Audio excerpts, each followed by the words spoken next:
10, 9, 8. So the Lord God caused the man to fall into a deep sleep. And while he was sleeping, he took one of the man's ribs and then closed up the place with flesh. 7, 6, 5, 4. I was born a male. I started living as a female when I was 19 years old, had a sex change when I was 30 years old. I've now been living as a woman for 28 years, and I fully regret this. Nobody can change genders. It's impossible. It's delusional. It's a mental illness. Then the Lord God made a woman from the rib he had taken out of the man, and he brought her to the man. Once I finally had the surgery, I went, oh, this was the wrong thing to do. It was the wrong thing to do to cut off my male anatomy. The man said, "This is now bone of my bones and flesh of my flesh. She shall be called woman, for she was taken out of man. That is why a man leaves his father and mother and is united to his wife, and they become one flesh." The fact of the matter is that 40% of people who are attempting suicide are people who regret ever changing genders. Lift off, Falcon 9. Vehicles clear to tower.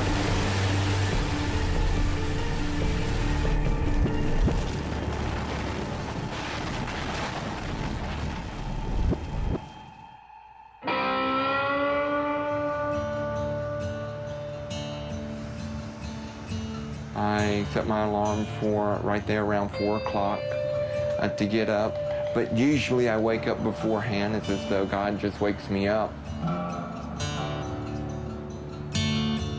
I read the Bible, and then I pray, and then I try to be still and listen for His voice, His guidance. Hi, my name is Billy Burley. I'm living here in Lompoc in this house, and I used to work for NASA. Y'all come on in and let me show y'all around the house a little bit. So the weather over here in Lompoc is exceptional. We don't have air conditioning over here, and so we keep the doors and windows open for a good bit throughout the year.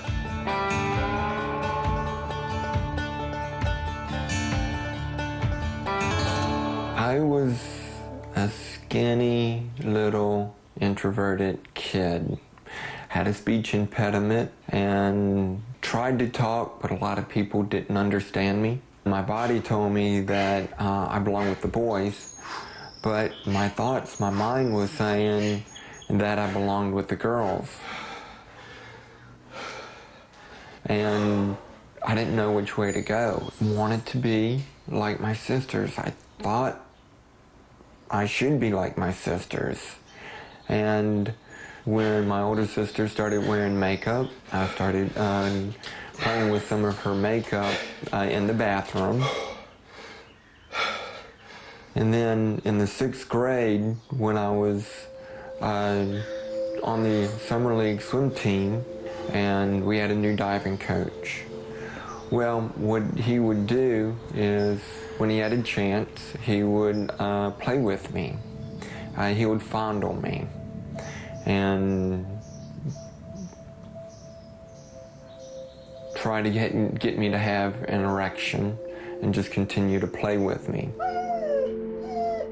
Carmelli, I'm gonna have to shut you into a room. Can we pause for just a moment? Yeah, sure. Come on, Carmel. Let's get you into a room back here. You are gonna keep moving around. Come on. Quiet, bad dog, bad dog. Hold one moment.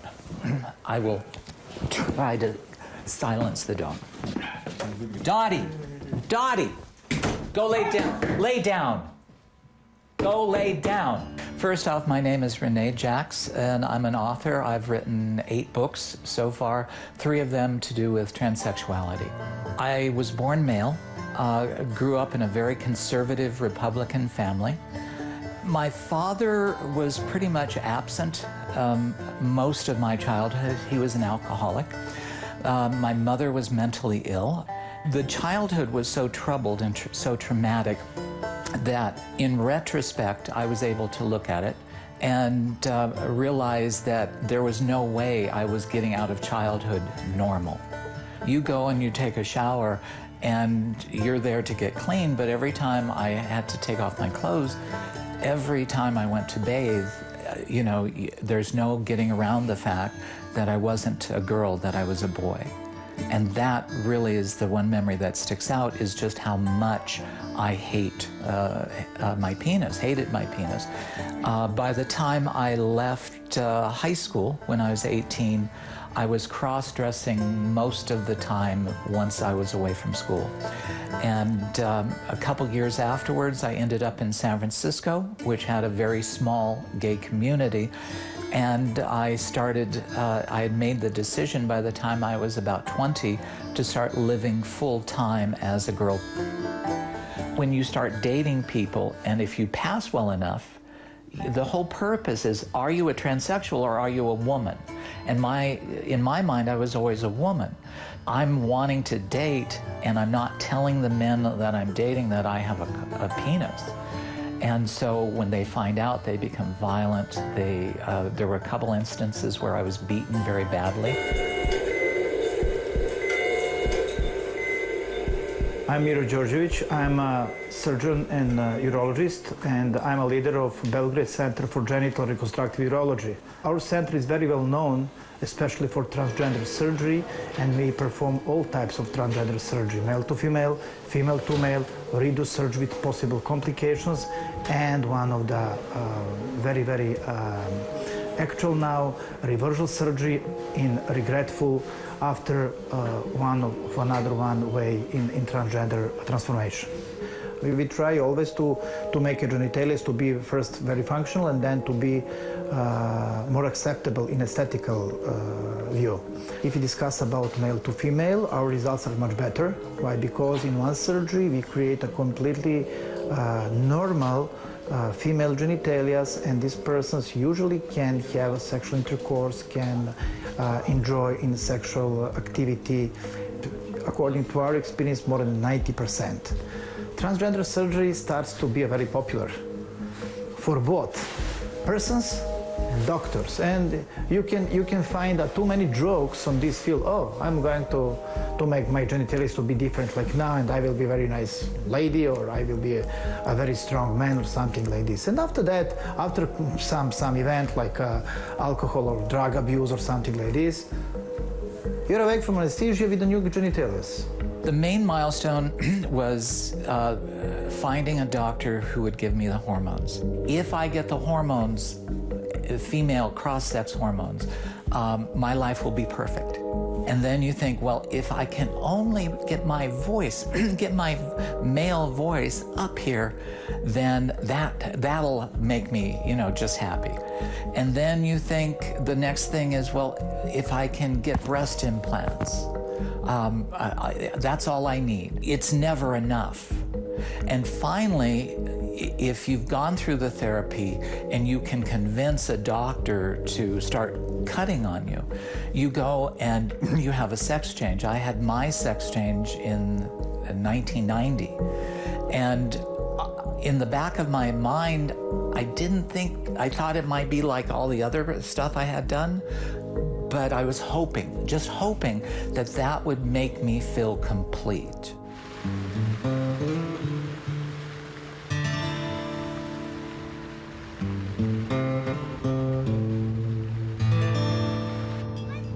I don't want to get in there. So why would you tell your neighbor that you did something that was so stupid? It's absolutely ridiculous to tell a neighbor, hey, I was a transgender and I've detransitioned. Pretty embarrassing to go through a gender change, to be that stupid, to believe that you can actually change genders. You got to be pretty ill-equipped to handle the truth.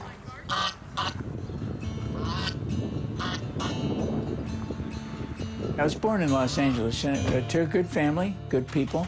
I was taken to my grandmother's house quite frequently as my parents like to go away on the weekend. They like to camp and fish. I somehow became interested at my grandma's house in cross-dressing, and I had mentioned something to her about that. So she decided to make me a purple dress and allow me to put it on and wear the dress.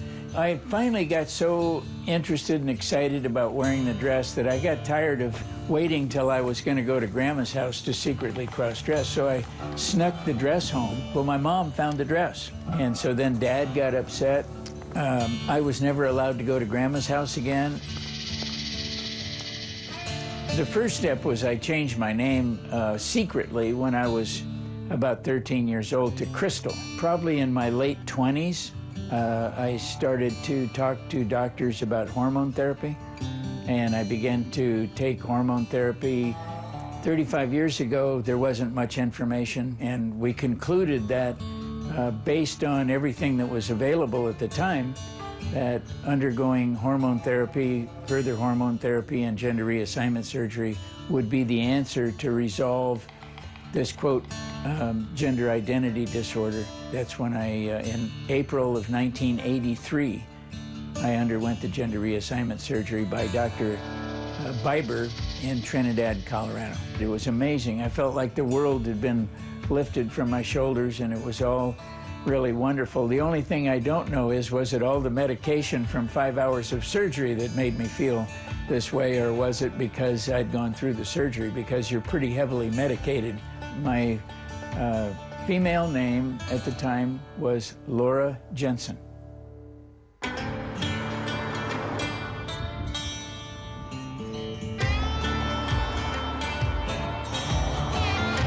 Lompoc is a nice town. It's quiet and it's small. I was a little bit apprehensive going into surgery, but also a little excited too. Finally, we're at this point. And after going into surgery and then coming out of surgery and being in the elevator, I asked somebody, "Is it gone?" And they assured me that it was gone. And I was very relieved. I was losing a lot of blood through the surgical site. What they did was kept putting gauze into my new vagina, but I was excited. I was excited that finally this is done. This is now behind me. So now I'm starting my new life. I never had the full ability to have intercourse because the vagina that they make is so small. So anytime I tried to have intercourse, it was extremely painful and it wouldn't happen. So these surgeries are nothing more than plastic surgery. They don't create, the phalluses that they create for female to males are really hideous looking. I've had several female to male friends, and you look at it and you just go, oh God, you paid for that, it's horrible. The sex change didn't solve my discomfort. The doctors who are honest will say that the gender dysphoria is always there. And it's because the confusion is, it's not so much, it starts out being about your anatomy, but really what it's, you don't like yourself.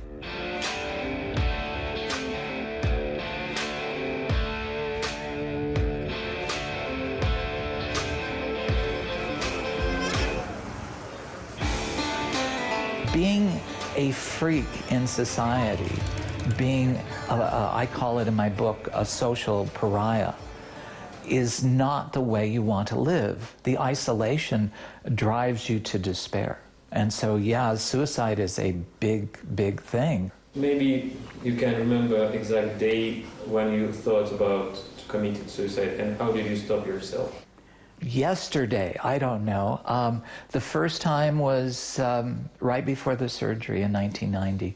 And the only thing that kept me from doing it, quite honest, is I'm a coward at heart.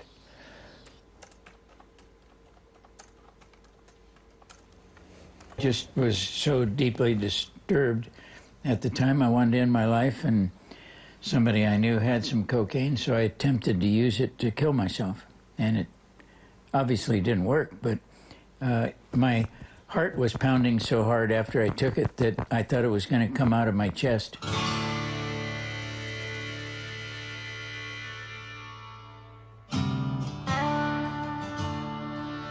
I feel safer having done that and not staying in one place very long where people might find out what I do and who I am. I don't want people to know that are around me. I don't want to be outed by the people around me.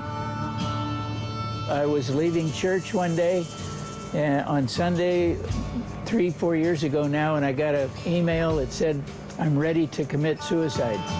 Can you help me?" And it was a transgender who had lived the transgender life for 2 or 3 years and was totally discouraged with it. I was actually exchanging information and talking with him on some level up to 5 times a day to keep him from committing suicide. He eventually restored his life. He detransitioned back. This is my entire office right here. My computer, my desk, my chair, my slippers, and this is where I sit and work. I don't need any more than this.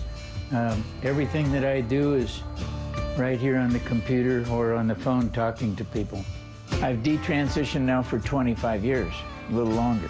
And so it was when I detransitioned that everything began to make sense to me. And when I realized that how important it was to detransition to become psychologically, emotionally, and socially a healthy person, that I wanted others who wanted to detransition to have a way to come back to that same experience that I have. And if they have regret and want to detransition, I've built a website for them, sexchangeregret.com.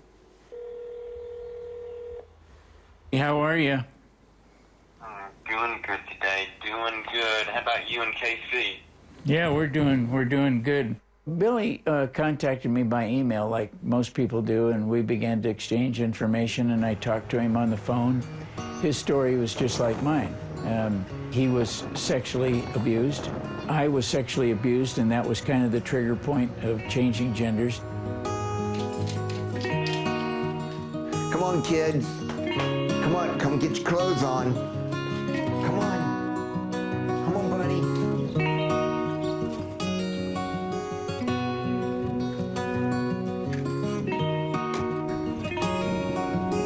7 years after transitioning to a woman, I started thinking, okay, I've been doing this for 7 years now. My problems should have gone away by now, but they hadn't. And I actually had more problems at that point. Another problem is just trying to pass. I'm trying to do my hair just right, trying to do my makeup just right, trying to look just right to where people would not be uncomfortable, because you can see when people identify you as being transgendered. I was like, this isn't life. Nothing has really changed. I'm still struggling. I was better off as I was before the surgery, before the hormone treatment. So it was at that point, 5 years after the surgery, thereabouts, that I started to have thoughts about changing back.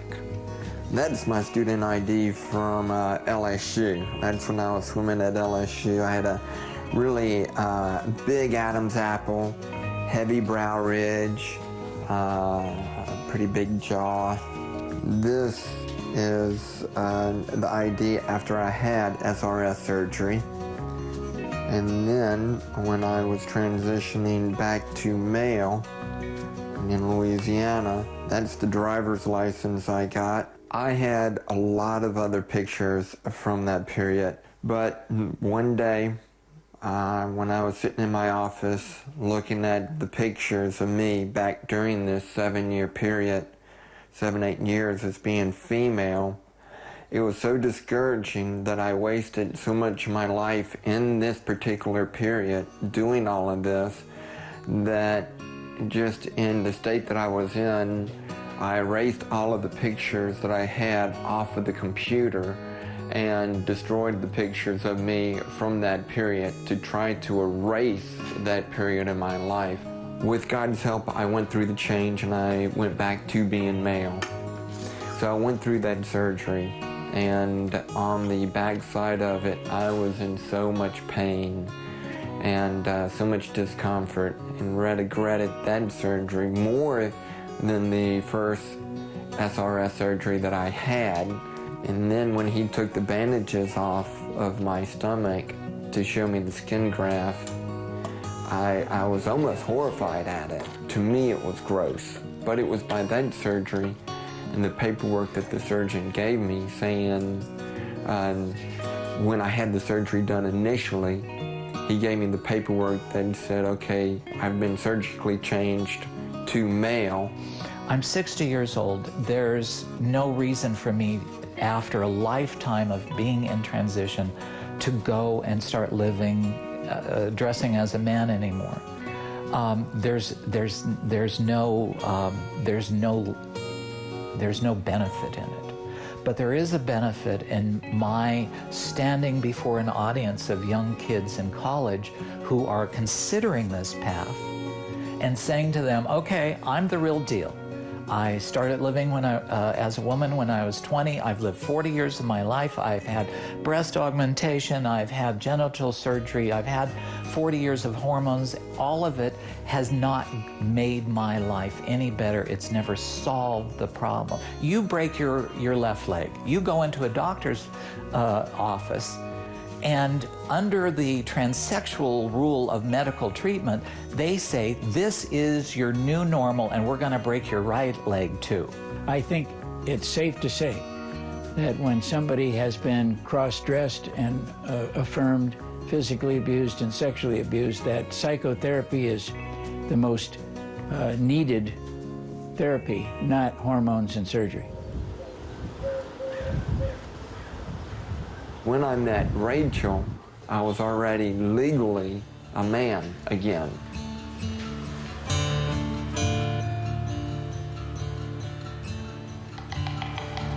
Hey, baby doll. How was your day? Her and her daughter came over to my house for a Fellowship of Christian Athletes meeting. And it was there that I first met her.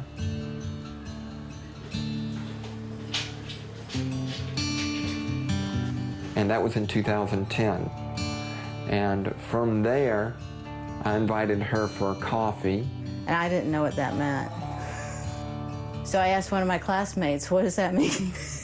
One of my younger classmates. So she said, well, that's a safe way for asking for a date or trying to meet up with somebody. I shared with her my past and what had happened and how I was. And at that time, she said, okay, let's be friends. We shared the same interests, like what I was saying. We both like doing, especially swimming, but triathlons, we liked hiking. I don't know, I know he will say he remembers one time we went on a hike and we sat down for a rest and on a bench, and I kind of sat close to him and put my head on his shoulder. And it was at that point I knew our relationship was changing, and that it was okay for me to start pursuing Rachel in a romantic way, and I did. Excellent. You're good. The intimacy between Rachel and me, with me being surgically altered, I cannot come to an orgasm. So Rachel and I, we enjoy intimacy. Oh, isn't that wonderful, fresh air? Fresh air is good. It is beautiful, and I'm praying for a little bit more rain, because if you notice up here, the green is starting to turn back to brown.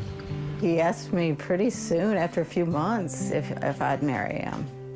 And I think I thought about it for not too long, maybe a week or two, and responded yes. My older daughter said it probably best is they wanted me to be happy.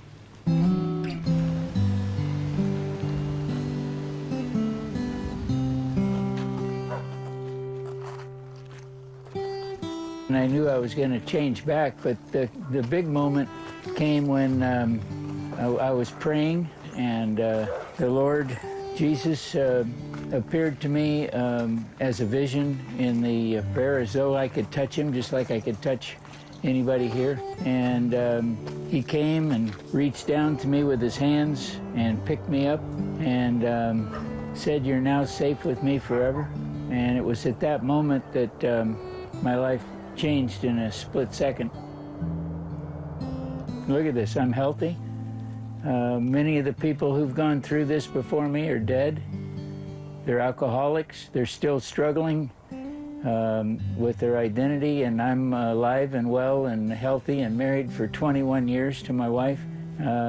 That's redemption, restoration, and I'm helping other people. What other thing that's better in life when you're reaching out and helping other people with their life?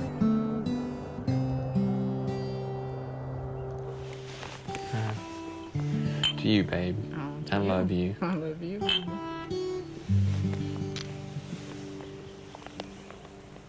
Did you taste it? It's kind of tough. It is. But it's still pretty. It's still pretty tasty. I am so happy I am the way I am now.